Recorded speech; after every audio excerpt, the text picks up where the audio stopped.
हाँ करिश्मा, अपना PPT present शुरू करो।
करिश्मा स्टार्ट करो।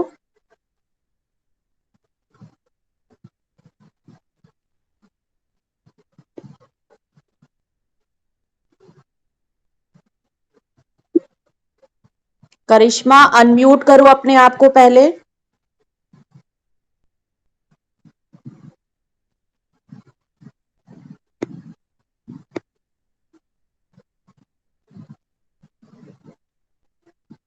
अनम्यूट करो, स्टार्ट करो।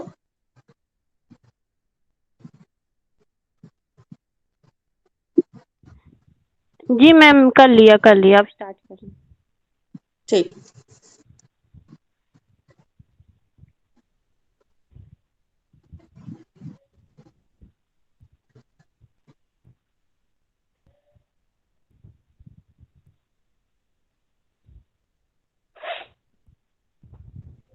Good afternoon, respected ma'am and all my dear friends. Today I am going to present on the topic continuing education यानी सतत शिक्षा। सतत शिक्षा के अंतर्गत मैं इन टॉपिक्स पर चर्चा करूंगी। सतत शिक्षा को जानने से पहले हम बताना चाहेंगे कि शिक्षा क्या है, इसकी उत्पत्ति कहाँ से हुई है और ये किस धातु से मिलकर बना है। सबसे पहले हमें किसी ने कहा है कि शिक्षा में सबसे ज़्यादा ताकत होती है और जिससे पूरी दुनिया को बदला जा सकता है। अब हम जानते हैं कि शिक्षा क्या है। शिक्षा शब्द संस्कृत भाषा के सिर धातु में आ प्रत्यय लगने से बना है, जिसका अर्थ होता है सीखना और सिखाना। जो भी कार्य व्यक्ति को नवीन अनुभव एवं नवीन ज्ञान प्रदान करता है वह शिक्षा है। शिक्षा को केवल विद्यालय में ही प्राप्त नहीं किया जा सकता है, बल्कि शिक्षा हर एक वो इंसान से हमें प्राप्त होती है जो नवीन ज्ञान से परिचित कराता है। मतलब शिक्षा को केवल विद्यालय में ही प्राप्त नहीं किया जा सकता है, बल्कि शिक्षा हमें परिवार, पड़ोस, समुदाय आदि लोगों से मिलती है। जैसे हम एक राज्य से दूसरे राज्यों में जाते हैं तो उनसे भी हमें कुछ न कुछ सीखने को मिलता है। जैसे कि हम जानते हैं कि शिक्षा एक जीवन पर्यंत चलने वाली प्रक्रिया है और शिक्षा का उद्देश्य सर्वांगीण विकास करना है। मतलब शिक्षा के द्वारा मनुष्य का आर्थिक, सामाजिक, सांस्कृतिक, राजनीतिक, नैतिक एवं बौद्धिक विकास किया जाता है। अब जानते हैं शिक्षा को अंग्रेजी में क्या कहते हैं और किस भाषा से मिलकर ये बनी है। शिक्षा को अंग्रेजी भाषा में एजुकेशन कहा जाता है। एजुकेशन शब्द लैटिन भाषा के एडुकेटम शब्द से मिलकर बना है। ई और ड्यूकू, ई का अर्थ है अंदर से और ड्यूकू का अर्थ है बाहर निकालना। मतलब शिक्षा द्वारा बालक की आंतरिक शक्तियों को बाहर निकाला जाता है। आंतरिक शक्तियां सभी के अंदर विद्यमान रहती हैं, लेकिन इन आंतरिक शक्तियों को शिक्षा द्वारा ही बाहर निकाला जाता है। जैसे प्राचीन समय में विद्या विहीन मनुष्य को पशु के समान समझा जाता था, क्योंकि विद्या ही मनुष्य को अंधकार से प्रकाश की ओर ले जाती है। शिक्षा के द्वारा मनुष्य के ज्ञान कौशल में वृद्धि एवं व्यवहार में परिवर्तन होता है तथा उसे सभ्य, सुसंस्कृत एवं योग्य नागरिक बनाया जाता है। शिक्षा व्यक्ति में वो बदलाव लाती है जो उसे अच्छे और बुरे फर्क करने में मदद करे, ताकि वो समाज में सकारात्मक बदलाव ला सके। शिक्षा शिक्षा के प्रकार। शिक्षा 3 प्रकार की होती है: औपचारिक शिक्षा, अनौपचारिक शिक्षा और निरौपचारिक शिक्षा। औपचारिक शिक्षा यह वह शिक्षा होती है जो विद्यालयों और विश्वविद्यालयों में चलती है। इस शिक्षा के उद्देश्य, पाठ्यक्रम और शिक्षण विधियां सभी निश्चित होते हैं। यह योजनाबद्ध होती है और इसकी योजना बड़ी कठोर होती है। इसमें सीखने वालों को विद्यालय, महाविद्यालय अथवा विश्वविद्यालय की समय सारणी के अनुसार कार्य करना होता है, क्योंकि इसमें परीक्षा लेने और प्रमाण पत्र प्रदान करने की भी व्यवस्था होती है। और यह सबसे बड़ी विशेषता इसमें यह होती है कि यह व्यक्ति, समाज और राष्ट्र की आवश्यकताओं की पूर्ति करती है। यह व्यक्ति में ज्ञान और कौशल का विकास करती है और उसे और मनुष्य को किसी व्यवसाय अथवा उद्योग के लिए योग्य बनाती है। अब देखते हैं अनौपचारिक शिक्षा क्या होती है। यह वह शिक्षा है जिसकी कोई योजना नहीं बनाई जाती। इसके ना तो उद्देश्य निश्चित होते हैं, ना ही पाठ्यक्रम और ना शिक्षण विधियां, और जो आकस्मिक रूप से सदैव चलती रहती हैं उसे अनौपचारिक शिक्षा कहते हैं। यह शिक्षा जीवन भर चलती है। मनुष्य प्रत्येक क्षण अपने संपर्क में आए व्यक्तियों से या वातावरण से कुछ न कुछ सीखता रहता है इसमें। अब देखते हैं निरौपचारिक शिक्षा क्या होती है। यह शिक्षा औपचारिक शिक्षा की भांति विद्यालय, महाविद्यालयों और विश्वविद्यालयों की सीमा में नहीं बांधी जाती है, मतलब परंतु औपचारिक शिक्षा की ही तरह इसके उद्देश्य व पाठ्यचर्या जो होती है निश्चित होती है, पर केवल इसकी योजना में होता है, जो बहुत लचीली होती है। इसका मुख्य उद्देश्य समान शिक्षा का प्रसार और शिक्षा की व्यवस्था करना होता है। इसका पाठ्यक्रम सीखने वालों की आवश्यकताओं को ध्यान में रखकर निश्चित किया जाता है। शिक्षा विधियों व सीखने के स्थानों व समय आदि सीखने वालों की सुविधा अनुसार निश्चित होता है। प्रौढ़ शिक्षा इसके अंतर्गत बहुत सारी शिक्षा आती है, जैसे प्रौढ़ शिक्षा हो गया, सतत शिक्षा, खुली शिक्षा, ये सब इसके विभिन्न रूप होते हैं। अब जानते हैं सतत शिक्षा का अर्थ क्या होता है। निरंतर चलने वाली शिक्षा, यह सतत शिक्षा जीवन भर चलने वाली शिक्षा होती है, इसलिए इसे जीवन पर्यंत शिक्षा कहते हैं। इसका मतलब ये होता है कि जो लोग आगे की पढ़ाई करना चाहते हैं, किसी कारणवश उनकी पढ़ाई छूट जाती है, तो वो लोग इसमें आगे की पढ़ाई कर सकते हैं और इसकी व्यवस्था सतत शिक्षा के माध्यम से की जाती है। क्योंकि मनुष्य अपने जीवन में जिन व्यक्तियों के इस संपर्क में आता है उनसे, और जिन परिस्थितियों से होकर गुजरता है उनसे कुछ न कुछ होकर सीखता रहता है। सतत शिक्षा का जो अभिप्राय होता है जन साक्षरता से होता है। इसमें शिक्षा जारी रखना एवं जीवन स्तर का उत्थान करना होता है। सतत शिक्षा वह शैक्षिक कार्यक्रम है जिसके द्वारा व्यक्तियों को उनके अपने कार्यक्षेत्र से संबंधी नवीन ज्ञान एवं कौशल की निरंतर जानकारी दी जाती है, उनकी कार्य क्षमता बढ़ाई जाती है और उनका जीवन स्तर ऊंचा उठाया जाता है। मतलब जो व्यक्ति जिस क्षेत्र में काम करता है उसे उस क्षेत्र से संबंधी नवीन ज्ञान एवं कौशल की निरंतर जानकारी दी जाती है।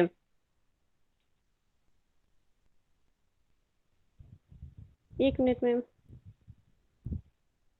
तो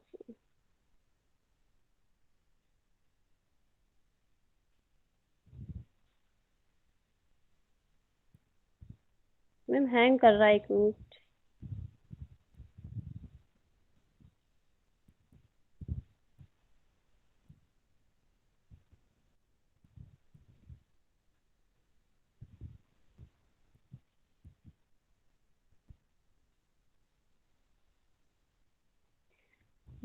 नवीन जानकारी दी जाती है। मान लीजिए कि कोई खेती का काम करता है तो उससे पहले मनुष्य खेती की जुताई करता है, उसके बाद जो है खेती की जुताई बैलों से करता है या फिर अपने परिवार के सदस्यों के साथ करते थे, लेकिन अब वर्तमान समय में लोग ट्रैक्टर से खेती की जुताई करते हैं और नई नई आधुनिक विधियों का प्रयोग करते हैं, जिससे समय की तो बचत होती है और श्रम भी कम लगता है तथा उनके कार्य क्षेत्र में भी वृद्धि होती है और उनके कौशल में भी विकास होता है। सतत शिक्षा का अभिप्राय जन साक्षरता से है। सतत शिक्षा के माध्यम से लोगों को साक्षर भी किया जाता है, मतलब उनको इतना पढ़ाया लिखाया जाता है कि वो जो भी कार्य कर रहे हैं उस कार्य में उनकी उन्नति हो सके। इसका मुख्य उद्देश्य शिक्षा जारी रखना एवं सामाजिक, राजनीतिक तथा सांस्कृतिक रूप से जीवन का उत्थान करना तथा लोगों को साक्षर करना है। सतत शिक्षा का अर्थ सिर्फ शिक्षित होना नहीं है, बल्कि अपने वातावरण, समस्याएं, अधिकार एवं जिम्मेदारियों के प्रति जागरूक करना भी है। सतत शिक्षा के माध्यम से हम सिर्फ शिक्षित ही नहीं होते हैं, बल्कि इससे हम यह जान सकते हैं कि वातावरण के प्रति हमारे क्या समस्याएं हैं, हमारे क्या अधिकार हैं, हमारी क्या इस देश के प्रति क्या क्या जिम्मेदारियां हैं, ये सब हम सतत शिक्षा के माध्यम से जान सकते हैं। इसका क्षेत्र बहुत ही व्यापक होता है। व्यक्ति में ज्ञान, कौशल एवं अभिव्यक्ति में घनात्मक एवं निश्चित परिवर्तन लाना भी इसका उद्देश्य होता है। यह व्यक्तियों को नई चुनौतियों का सामना करने सॉरी अब इसकी मैं परिभाषा देखती हूँ। टीके ओमान के अनुसार सतत शिक्षा निरंतर चलने वाला एक प्रयास है जो जीवन पथ पर अग्रसर होने वाले व्यक्ति की अपनी व्यवहारिक समस्याओं के लिए है। मतलब सतत शिक्षा जो है जीवन भर चलने वाली शिक्षा है जो यह उन लोगों के लिए है जिनको विभिन्न परेशानियों का सामना उनको अपने कार्य के संबंध में करना पड़ता है। मतलब जो व्यवहारिक समस्या संबंधित जो समस्या होती हैं, जैसे क्षेत्र में जो उनके कार्य क्षेत्र से संबंधित होती हैं, मतलब लाइफ में जुड़ी होती हैं, इनका निवारण हम सतत शिक्षा के माध्यम से ही कर सकते हैं। फिर बी घोष के अनुसार नेक्स्ट डिफिनेशन है, सतत शिक्षा की अभिव्यक्ति एक व्यापक आशय का परिचायक है। इसका अर्थ है शैक्षणिक अनुभव को प्रौढ़ प्रतिभागियों को उनकी आवश्यकताओं और रुचियों के अनुसार प्रदान करना। मतलब इन्होंने कहा है कि शिक्षा एक व्यापक रूप है जो प्रौढ़ प्रतिभागियों जिनकी शिक्षा पूरी नहीं हो पाई थी या वे यदि साक्षर नहीं हो पाए थे, तो इस सतत शिक्षा द्वारा उनकी रुचियों व आवश्यकताओं के अनुसार शिक्षा प्रदान की जाती है। अब हम देखते हैं सतत शिक्षा के उद्देश्य। भारतवर्ष के प्राचीन काल में शिक्षा का उद्देश्य था कि सा विद्या या विमुक्ति, जो मुक्ति दिलाए, विद्या वही है जो मुक्ति दिलाए। अर्थात शिक्षा जो है जन्म जन्मांतर निरंतर चलते रहने वाली आध्यात्मिक विकास की प्रक्रिया है। विद्या व्यक्ति और समाज के सम्यक विकास तथा लौकिक और परलौकिक कल्याण की आधारशिला है। आधुनिक युग में यह अधिगम की ऐसी प्रक्रिया है जिसके द्वारा लोग ज्ञान और कौशल सतत रूप में प्राप्त कर सकते हैं। व्यक्तियों को नव चुनौतियों एवं राष्ट्रीय लक्ष्यों से परिचित कराती है।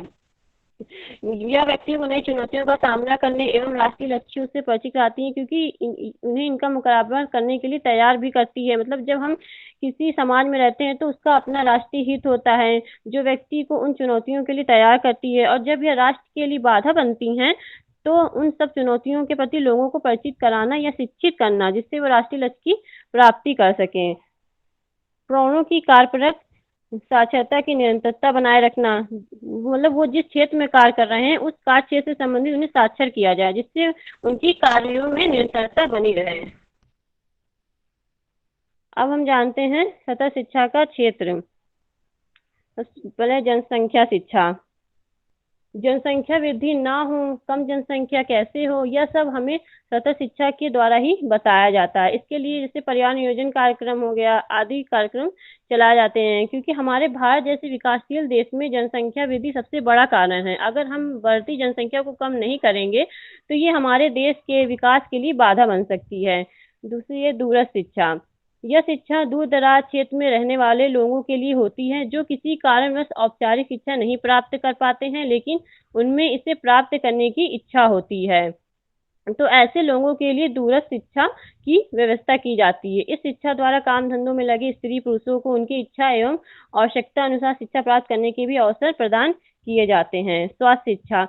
सतत शिक्षा के माध्यम से लोगों को स्वास्थ्य शिक्षा दी जाती है। इसके लिए सेमिनार का आयोजन किया जाता है, कार्यशालाओं का आयोजन, रेडियो एवं टेलीविजन के माध्यम से भी स्वास्थ्य संबंधी कार्यक्रमों का प्रसारण किया जाता है, मतलब प्रचार प्रसार किया जाता है। जैसे अभी हम देख रहे हैं कि इस कोरोना काल में जो बीमारी फैली हुई है, इसके लक्षण क्या हैं, इसके उपचार क्या हैं, इसकी सावधानी कैसे बरतें, ये सब भी जानकारी रेडियो टेलीविजन के माध्यम से दी जाती है। आजकल तो फोन के माध्यम से भी बताया जाता है। जब रिंगटोन बजता है तो हम देखते हैं इससे पहले कोरोना से संबंधित जानकारी दी जाती है कि हम बचाव कैसे करें, इसके लक्षण क्या हैं आदि से भी। अब इसके हम जानते हैं स्कूली शिक्षा। स्कूली शिक्षा। स्कूलों में छात्रों की योग्यताओं, आयु, रुचियों तथा क्षमता के अनुसार अनेक विषयों की शिक्षा का प्रबंध किया जाता है। उसके बाद हम देखते हैं समाज में अग्रणी बनने की शिक्षा। सतत शिक्षा के माध्यम से युवकों में समाज सेवा की भावना का संचार करना तथा देशभक्ति की भावना जागृत की जाती है कि किस तरह से हम अपने देश की रक्षा कर सकें, किस तरह से हम ये सब जो है सतत शिक्षा के माध्यम से हमें जानकारी दी जाती है कि हमारे देश में कुछ जो समस्याएं आती हैं उनका समाधान हम कैसे कर सकें। इनके लिए जैसे एनसीसी हो गया, एनएसएस हो गया, ये सब प्रोग्राम भी चलाए जाते हैं। उसके बाद में कृषि शिक्षा। कृषि विकास के संबंध में शिक्षा देना सतत शिक्षा का एक आवश्यक अंग है। अनेक संस्थाओं के माध्यम से किसानों को उन्नत बीजों, अधिक उत्पादन बनाने वाले तकनीकों तथा कृषि उपकरणों के संबंध में जानकारी दी जाती है कि कैसे हम अधिक उत्पादन करें, उन्नत बीज कैसे हों, इसके लिए क्या क्या उपकरणों का हम यूज करें, आदि सभी जानकारी दी जाती है हमें सतत शिक्षा के माध्यम से। अब देखते हैं पर्यावरण शिक्षा। सतत शिक्षा के माध्यम से पर्यावरण की भी शिक्षा दी जाती है। यह बताया जाता है कि पर्यावरण संरक्षण हम कैसे करें, प्रदूषण को कम कैसे करें, इसको कम करने के लिए क्या क्या उपाय करें, सफाई कैसे रख सकते हैं, वातावरण में सफाई कैसे रखते हैं, ये सभी शिक्षाएं सतत शिक्षा के माध्यम से ही दी जाती हैं। अब आते हैं नैतिक शिक्षा। नैतिक शिक्षा सतत शिक्षा के माध्यम से नैतिक शिक्षा भी दी जाती है। यह शिक्षा शैक्षिक कार्यक्रमों के माध्यम से भी दी जाती है। इसमें यह बताया जाता है कि हम किस प्रकार का आचरण करना चाहिए, हमें किस प्रकार का व्यवहार करें, समाज में हम कैसे रहें, समाज के प्रति हमारी क्या जिम्मेदारियां हैं, दूसरों की मदद हम कैसे करें, आदि सभी। अब उद्योगों की शिक्षा। सतत शिक्षा के माध्यम से उद्योगों की भी शिक्षा दी जाती है। इसमें कुछ तकनीकी शिक्षा से संबंधित ज्ञान दिए जाते हैं और कुछ उच्च तकनीकी शिक्षा से संबंधित। जैसे अनेक शिक्षा संस्थान भी प्रारंभ में खोले गए हैं, जैसे व्यक्तिगत सरकारी संस्थान हो गया और एडमिनिस्ट्रेशन हो गया, चार्टर अकाउंटिंग हो गया, कंप्यूटर, अंशकालीन पूर्णकालिक पाठ्यक्रमों के आधार पर प्रशिक्षण आदि द्वारा प्रदान किए जाते हैं। अब देखते हैं भारत में सतत शिक्षा का महत्व एवं आवश्यकता। शिक्षा पूर्ण करने के लिए हमारे देश में लगभग 50% शिक्षार्थी किसी न किसी कारणवश से अपनी शिक्षा पूर्ण किए बिना ही बीच में छोड़कर चले जाते हैं। सतत शिक्षा द्वारा ऐसे शिक्षार्थियों को अपनी शिक्षा पूर्ण करने के लिए सुविधा प्रदान की जाती है। प्रौढ़ों की कार्यपरक साक्षरता बनाए रखने के लिए प्रौढ़ शिक्षा कार्यक्रम अल्पकालीन होते हैं। प्रौढ़ अल्प समय में जो कुछ भी सीखते हैं वह अल्प समय में ही भूल जाते हैं, इसलिए उनकी कार्यपरक साक्षरता बनाए रखने के लिए हमें चाहिए कि वो जिस क्षेत्र में भी कार्य करते हैं उस क्षेत्र में उन्हें साक्षर करें। इससे उनकी कार्यपरक साक्षरता बनी रहती है। नई चुनौतियों का सामना करने और राष्ट्रीय लक्ष्यों की प्राप्ति करने के लिए कार्य क्षमता बढ़ाने एवं जीवन स्तर ऊंचा उठाने के लिए सतत शिक्षा के द्वारा काम धंधों में लगे व्यक्तियों को उनके कार्य क्षेत्र से संबंधित नवीन जानकारी दी जाती है और उन्हें नवीन तकनीकी की जानकारी दी जाती है, जिससे उनकी कार्य क्षमता तो बढ़ती है, उत्पादन भी बढ़ता है एवं आर्थिक लाभ में भी वृद्धि होती है और उनका जीवन स्तर भी ऊंचा उठता है। नई चुनौतियों का सामना करने और राष्ट्रीय लक्ष्यों की प्राप्ति के लिए सतत शिक्षा के द्वारा नागरिकों को नई चुनौतियों एवं राष्ट्रीय लक्ष्यों की निरंतर जानकारी दी जाती है। इस शिक्षा द्वारा उन्हें नई चुनौतियों का सामना करने और राष्ट्रीय लक्ष्यों की प्राप्ति करने के लिए तैयार किया जाता है। सामाजिक उन्नयन और राष्ट्रीय विकास के लिए सतत शिक्षा द्वारा नागरिकों को सामाजिक, राजनीतिक एवं आर्थिक गतिविधियों की भी निरंतर जानकारी दी जाती है और राष्ट्रीय विकास योजनाओं की भी जानकारी दी जाती है और उन्हें प्रगति पथ पर भी अग्रसर किया जाता है। इससे वे समाज में उन्नति कर सकेंगे और राष्ट्र के विकास को गति मिलती है। उसके बाद देखते हैं भारत में सतत शिक्षा का विकास। इस शिक्षा की नियोजित रूप से शुरुआत 20वीं शताब्दी में हुई थी। हमारे देश में इसका शुभारंभ शिक्षक शिक्षा के क्षेत्र में हुआ है। मुदालियर कमीशन 1952-53 में शिक्षकों के पुनः प्रशिक्षण का सुझाव दिया गया था इसमें, और इसके लिए शिक्षक प्रशिक्षण संस्थाओं में प्रशिक्षित शिक्षकों के लिए अभिनव पाठ्यक्रम शुरू करने का सुझाव दिया गया था। इसमें कहा गया था, इसकी शुरुआत जो थी 23 सितंबर 1952-53 को डॉक्टर लक्ष्मण स्वामी मुदालियर की अध्यक्षता में माध्यमिक शिक्षा आयोग की स्थापना की गई थी। इसमें इन्हीं के नाम पर इसे मुदालियर आयोग कहा गया है। आयोग ने पाठचर्या में विविधता लाने, एक मध्यवर्ती स्तर पर जोड़ने इसको और त्रिस्तरीय स्नातक पाठ्यक्रम शुरू करने की सिफारिश की थी और इन्होंने इसकी शुरू की थी और इन्होंने उद्देश्य दिया था कि जो पहले माध्यमिक शिक्षा चली आ रही है उसका ओवरऑल रिव्यू जो है कैसे करें, उसको कैसे समझें, इसकी क्या क्या शिक्षा नीति हैं और अब तक जो चली आ रही हैं और इसका अध्ययन करके हम उसका अपने संबंध में विचार कैसे प्रस्तुत करें, ये सारी बातें इसमें बताई गई हैं। इन्होंने कहा है कि हमें आदर्श नागरिक तैयार करना चाहिए देश के लिए और मानवीय गुणों का विकास करना चाहिए। और इसमें इस आयोग में यह कहा गया था, इस आयोग के अध्यक्ष जो थे डॉक्टर A.N. बासु को इस आयोग का सचिव नियुक्त किया गया था, जो मुदालियर आयोग के अध्यक्ष थे और लक्ष्मण स्वामी मुदालियर और लक्ष्मण स्वामी मुदलियार और जो सचिव थे एन बासु, इनको नियुक्त किया गया था इस आयोग के। इस आयोग में कुछ विषय ऐसे भी हैं जो देश के विभिन्न भागों में घूमते थे, जैसे स्कूलों में जाते थे, ये देखते थे कि माध्यमिक शिक्षा में जो चली हुई है उसका क्या स्ट्रक्चर है, कैसे माध्यमिक शिक्षा के अकॉर्डिंग बच्चों को शिक्षा प्रोवाइड की जाती है की जाए। तो विभिन्न राज्यों की सरकारों ने इस आयोग का पूरा साथ दिया और आयोग ने देश की माध्यमिक शिक्षा की समस्या पर अध्ययन किया और 29 अगस्त 1953 को अपनी रिपोर्ट प्रस्तुत कर दी। 23 सितंबर 1952 को जो आयोग बना था, अपनी रिपोर्ट फिर उन्होंने घूम घूम कर दूसरे स्कूलों में जाकर यह देखा कि माध्यमिक शिक्षा कैसे प्रोवाइड की जाती है और की जा रही है और बच्चों को क्या क्या ऐसी फैसिलिटीज दी जा रही हैं जो दी जाती हैं। मतलब पूरा ओवरऑल रिव्यू उन्होंने वहाँ पर देखा। इन्होंने इस शिक्षा में देखा कि कैसे बच्चों को पढ़ाया जाए, कैसे टीचर हैं, क्या व्यवस्था की जा रही है की गई है और कैसे बच्चों का मूल्यांकन होता है। इन्होंने अपनी रिपोर्ट तैयार की और 29 अगस्त 1953 को प्रस्तुत की थी और 1952 से तैयार किया था इन्होंने। 1901 साल लग गया था इस रिपोर्ट को तैयार करते करते। 1953 में इन्होंने ये रिपोर्ट की थी। उसके बाद कोठारी कमीशन 1964 और 66 में इस बात में इसकी स्थापना हुई थी और इसमें इस बात पर बल दिया गया था कि शिक्षा विद्यालयों में ही समाप्त न समझी जाए, बल्कि काम में लगे व्यक्तियों को उनके काम धंधों से संबंधित अद्यतन जानकारी दी जाए।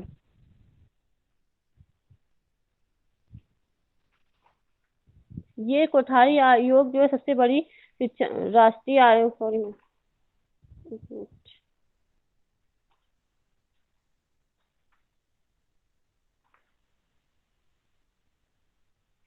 इसमें ये कहा गया था कोठारी आयोग में कि कक्षा 1 से कक्षा 8 तक की शिक्षा अनिवार्य रूप से निःशुल्क दी जाए और प्राथमिक स्तर पर छात्रों को पाठ्य पुस्तकें, लेखन सामग्री और मध्याह्न भोजन निःशुल्क दिया जाए। पिछड़े वर्ग जो अल्पसंख्यक वर्ग हैं, अनुसूचित जाति, अनुसूचित जनजाति, इन सभी बच्चों की शिक्षा के लिए विशेष व्यवस्था की जाए। मंदबुद्धि और विकलांग बालकों के लिए भी अलग अलग से स्कूल खोले जाएं। माध्यमिक एवं उच्च शिक्षा के निर्धन छात्रों को निःशुल्क माफ किया जाए।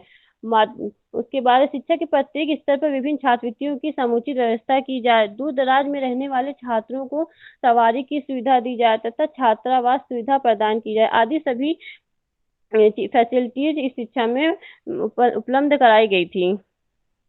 उसके बाद हम जानते हैं सतत शिक्षा के गुण। सतत शिक्षा बीच में पढ़ाई छोड़ने वाले बच्चों और युवकों को अपनी शिक्षा पूरी करने का अवसर प्रदान करती है। मतलब जो लोग बच्चे हों या वृद्ध, अगर वे किसी कारणवश अपनी शिक्षा पूरी नहीं कर पाए हैं तो सतत शिक्षा के माध्यम से अपनी पढ़ाई पूरी कर सकते हैं।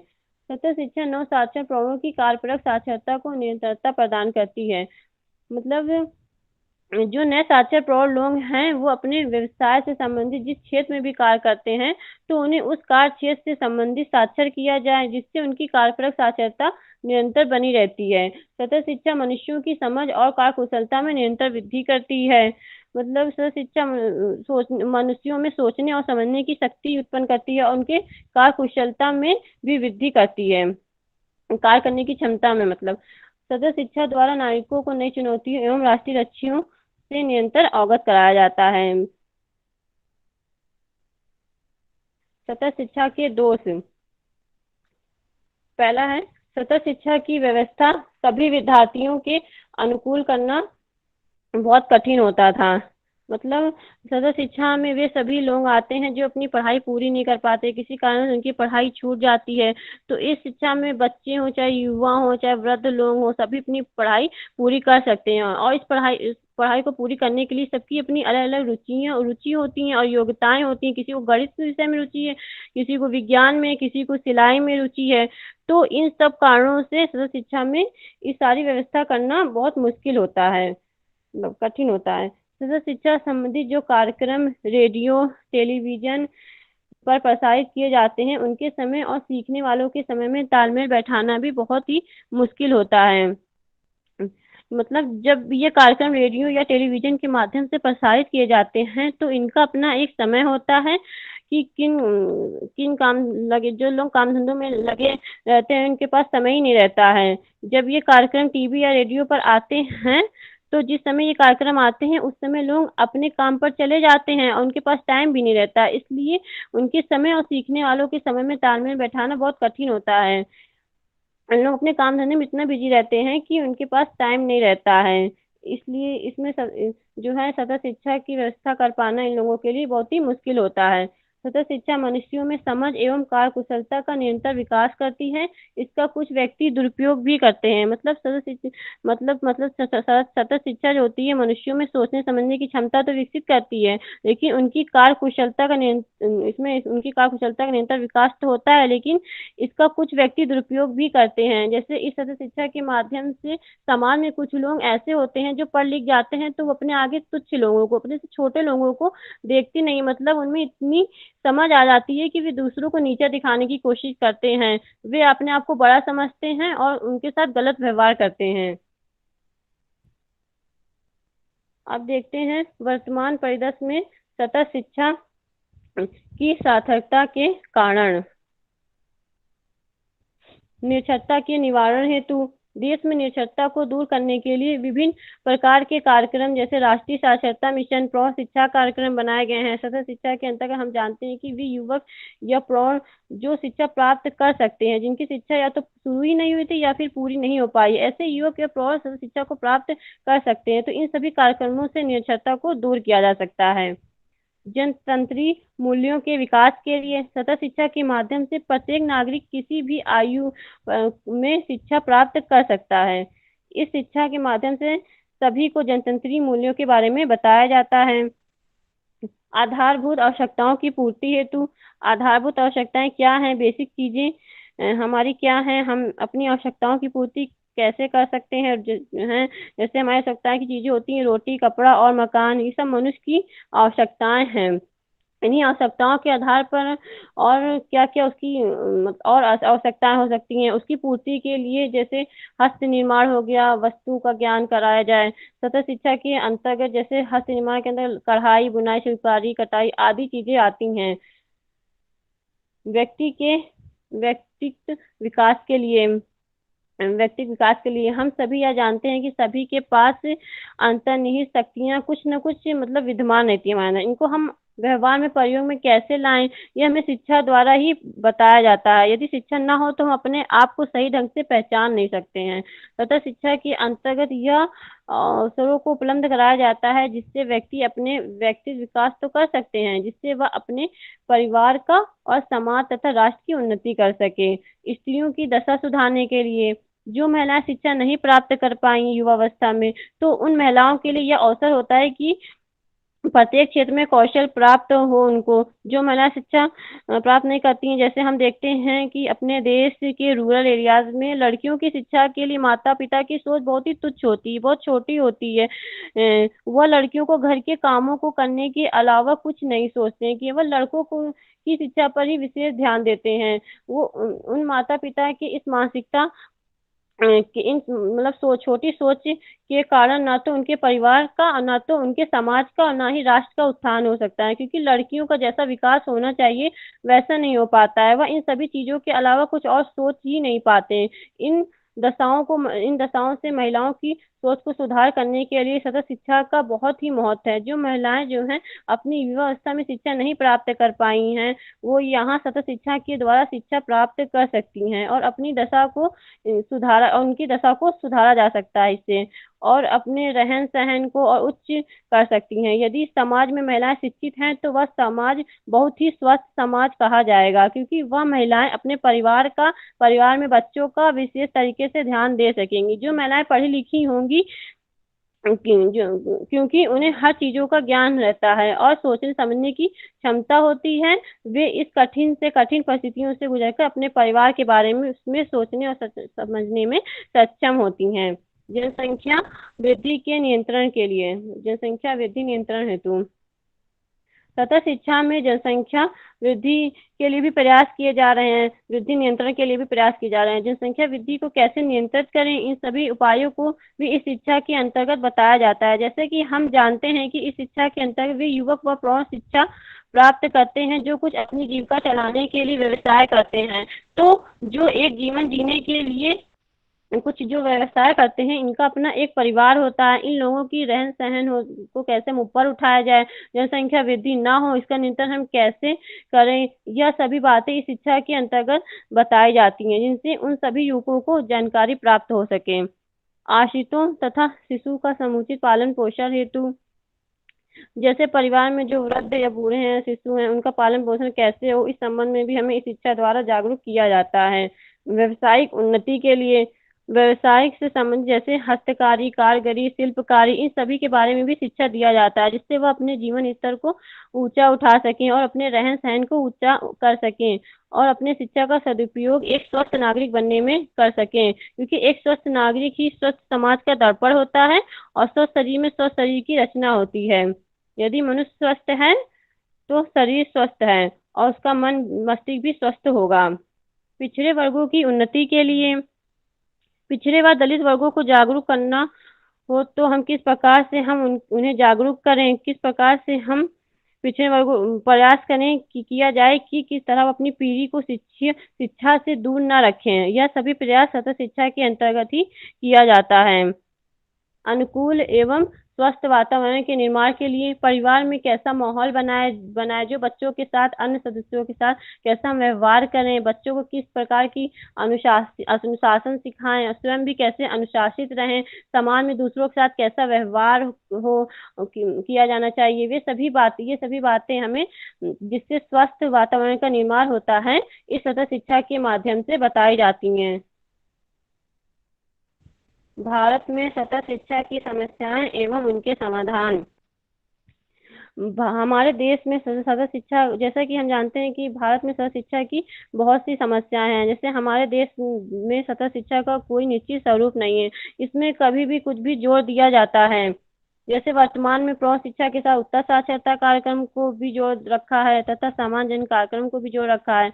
परिणाम यह होता है कि सतत शिक्षा का मूल दर्शन पीछे हो जाता है। इसके दो कारण हैं। पहला शिक्षा का विभाजित उत्तरदायित्व और दूसरा मुख्य कारण है शिक्षा की बागडोर शिक्षाविदों के स्थान पर राजनेताओं के हाथ में होना। इसके समाधान के लिए आवश्यक है कि सतत शिक्षा के क्षेत्र को सीमित किया जाए। जैसे उत्तर प्रौढ़ साक्षरता कार्यक्रम को प्रौढ़ शिक्षा कार्यक्रम के अंतर्गत रखा जाए तथा 9 चुनौती राष्ट्रीय लक्ष्यों एवं राष्ट्रीय विकास योजनाओं आदि की जानकारी को जन शिक्षा कार्यक्रमों के अंतर्गत रखा जाए। दूसरा, सतत शिक्षा के प्रति उचित दृष्टिकोण के अभाव की समस्या।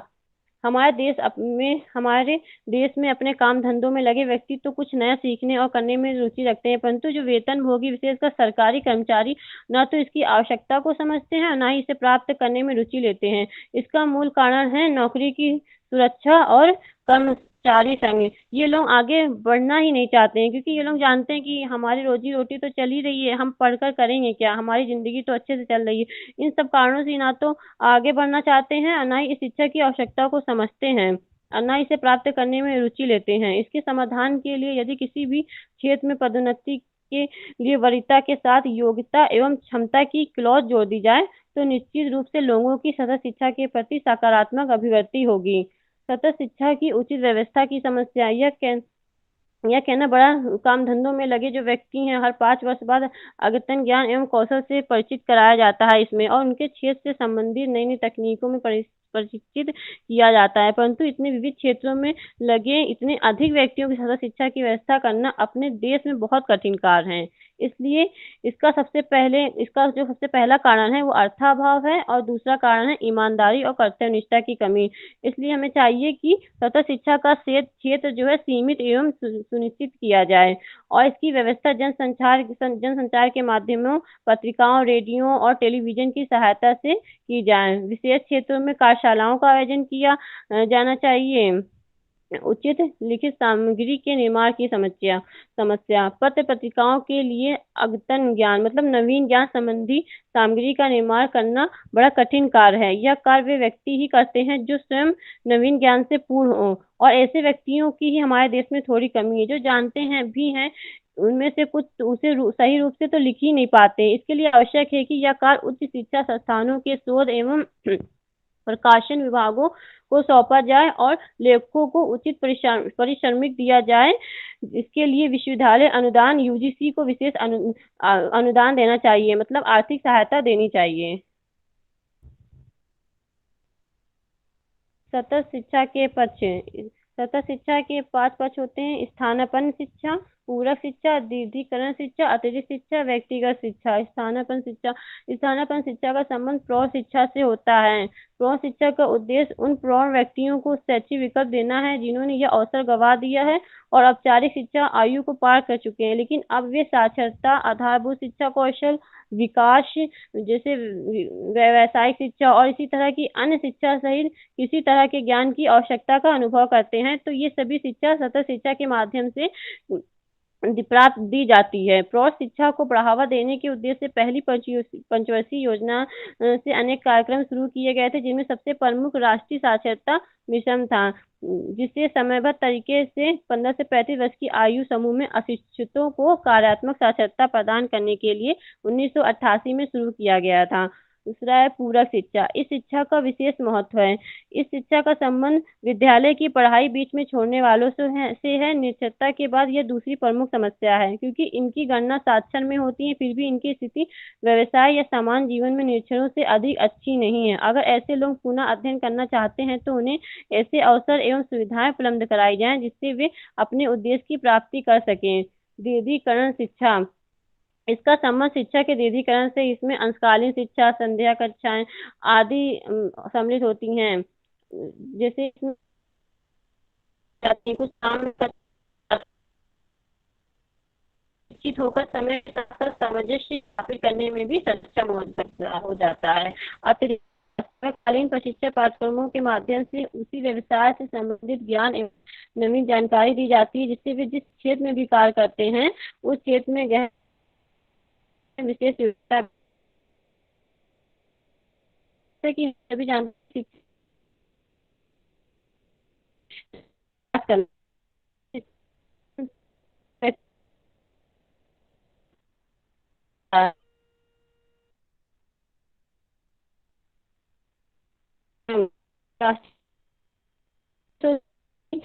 ग्रामीण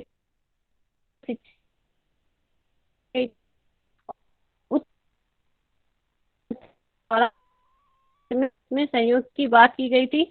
7वीं पंचवर्षीय योजना 1985-90 के दौरान नई राष्ट्रीय शिक्षा नीति में मतलब यह कहा गया था कि प्रौढ़ शिक्षा को राष्ट्रीय लक्ष्यों से जोड़ा जाएगा और इस विशेष ध्यान दिया जाएगा।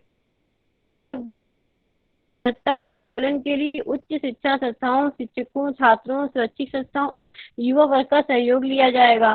तीसरी बात कही गई थी कि प्रौढ़ शिक्षा कार्यक्रमों के क्रियान्वयन के लिए का प्रयोग किया जाएगा और दूर शिक्षा कार्यक्रम बनाए जाएंगे।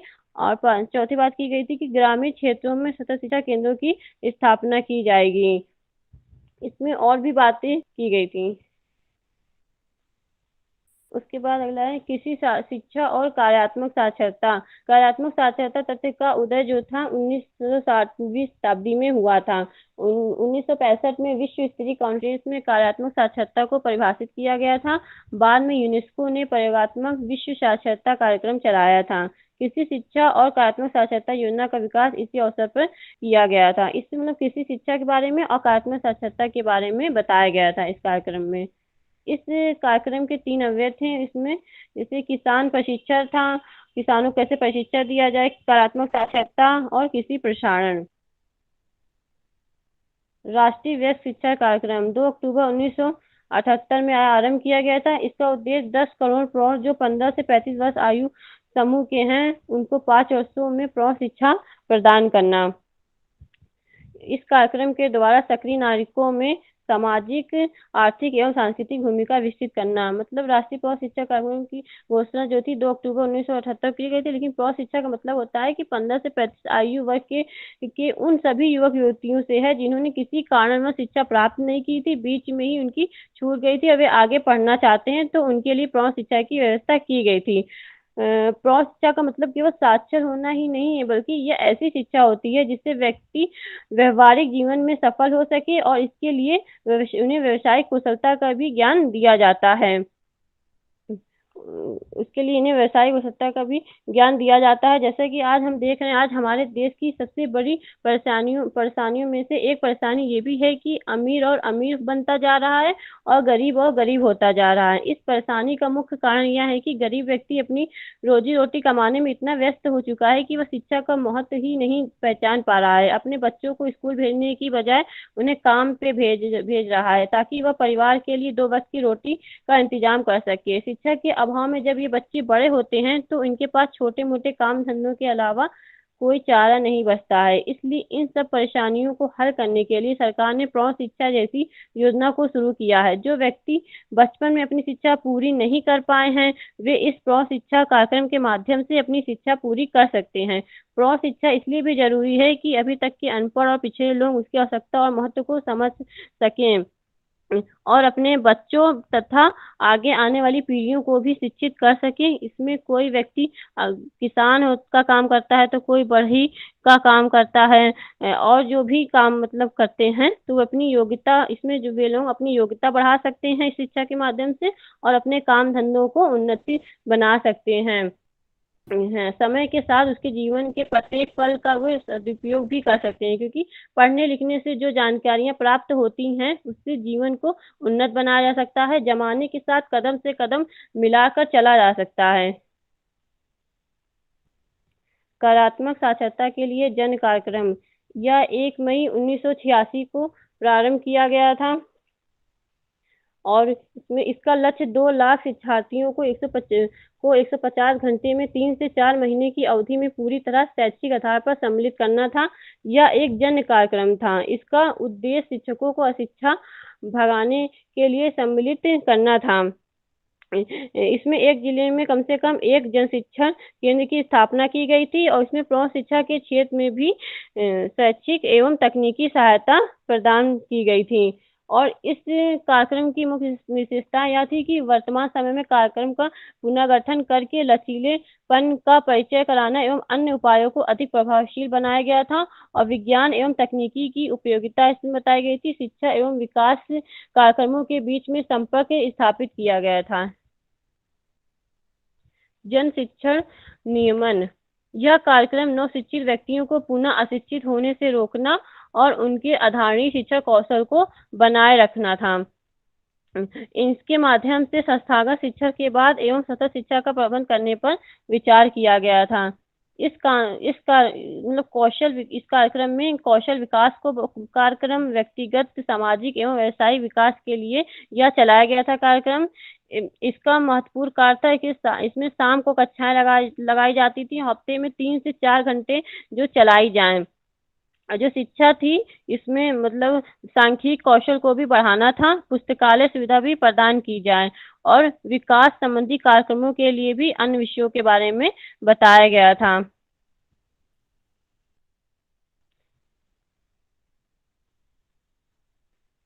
देखते हैं राष्ट्रीय साक्षरता मिशन। 1988 में राष्ट्रीय साक्षरता मिशन की स्थापना की गई थी।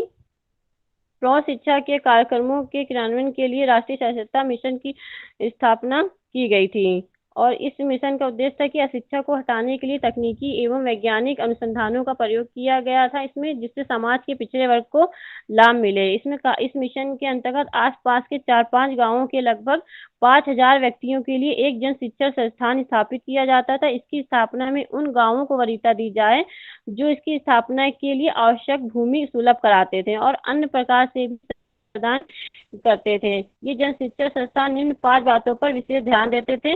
15 से 35 आयु वर्ग के निरक्षर प्रौढ़ों को कार्यपरक साक्षरता प्रदान की कहा गया था और दूसरी बात ये कही गई थी कि जन साधारण में राष्ट्रीय समस्याओं, राष्ट्रीय एकता और पर्यावरण संरक्षण और परिवार नियोजन आदि के प्रति जागरूकता पैदा की जाए। ये कही गई थी कि जन साधारण को विकास कार्यक्रमों के बारे में जानकारी दी जाए। उत्तर साक्षरता और सतत शिक्षा की व्यवस्था करना, चौथी बात ये की गई थी और पांचवी बात प्रौढ़ शिक्षा कार्यक्रमों में शैक्षिक तकनीकी का प्रयोग करना और इसकी 3 स्तर पर इसका प्रबंध किया गया था, राष्ट्रीय स्तर, राज्य स्तर और जिला स्तर। और एनएलएम के अंतर्गत 3 मुख्य कार्यक्रम भी चलाए गए थे, स्कूल साक्षरता अभियान, साक्षरता कार्यक्रम और सतत शिक्षा कार्यक्रम। अब भारत में 17 शिक्षा संस्थाएं भी थी कुछ, जिसमें विश्वविद्यालय अनुदान आयोग यूजीसी ने भारतीय प्रौढ़ शिक्षा कार्यक्रम तो था लगभग का विभाग जो था इसमें संचालित था। इसमें से पहला जो था इग्नू, इंदिरा गांधी राष्ट्रीय खुला विश्वविद्यालय या मुक्त विश्वविद्यालय, ये सबसे बड़ा विश्वविद्यालय था जो दिल्ली में स्थित है। दूसरा था डॉक्टर BR अम्बेडकर खुला विश्वविद्यालय जो आंध्र प्रदेश में था। और चौथा है, तीसरा है वर्धमान खुला विश्वविद्यालय जो राजस्थान में था। और चौथा है नालंदा।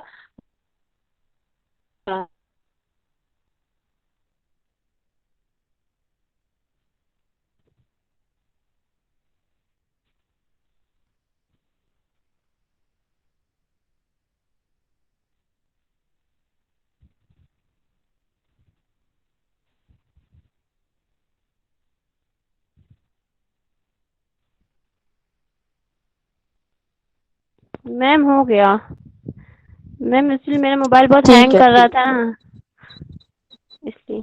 अच्छा, कोई बात नहीं। किसी को कुछ पूछना है?